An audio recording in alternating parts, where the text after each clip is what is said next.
आ आ आई.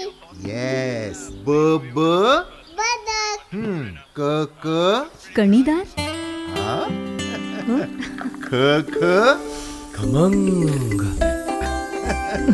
ग ग गोकुळतू. हा. अगदी घरच्यासारखं. कणीदार खमंग म्हणजेच गोकुळ तूप. हा जो घाट आहे तो त्याच्यावरती शासनाच्या वतीने अनेक वेळा पैसे खर्च झाले.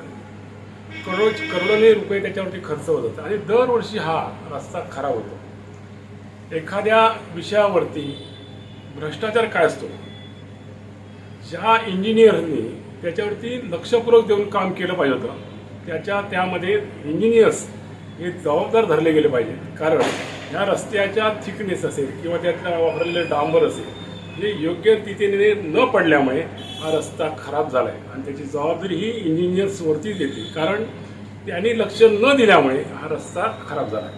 पहिली कारवाई ही इंजिनियर्सवरती करावी लागेल.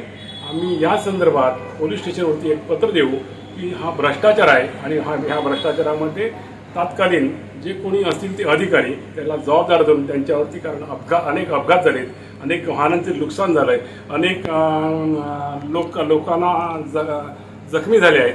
त्याची सगळी जबाबदारी ह्या PWDच्या इंजिनियर्सवरती राहील. प्रशासनाने ही भूमिका घ्यावी लागेल की ज्या ठिकाणी रस्ते होतात त्या ठिकाणी इंजिनियरच्या देखरेखीखाली होतात. याचाच अर्थ इंजिनियर्सनी त्याच्यावरती लक्ष द्यायला कमी पडले. त्याच्यातील अनियमितता हाच खरा भ्रष्टाचार आणि त्यामुळे इंजिनियरवरती गुन्हे दाखल करण्यासाठी आम्ही शेवटपर्यंत प्रयत्न करू. याबाबत आदरणीय रवींद्र चव्हाण साहेब यांना भेटूनही मी त्यांच्या कानावरती या संदर्भात त्यांच्याशी बोलेन. परंतु अनेक मंत्री त्याच्यावरून जातात, सतत जातात, पण ह्या रस्त्यावरती सगळ्यात त्या पद्धतीने कोणी बोलणं नाही होतं.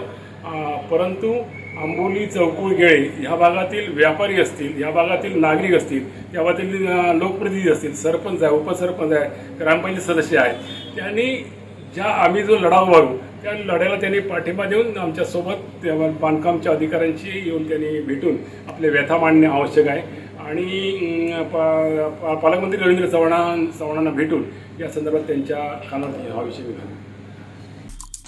आमचे दिवसभरातले सर्व अपडेट्स, ताज्या घडामोडी आणि थेट लाईव्ह पाहण्यासाठी सबस्क्राईब करा, लाईक करा कोकणचं नंबर 1 महा चॅनल कोकण 7 लाईव्हचं YouTube चॅनल.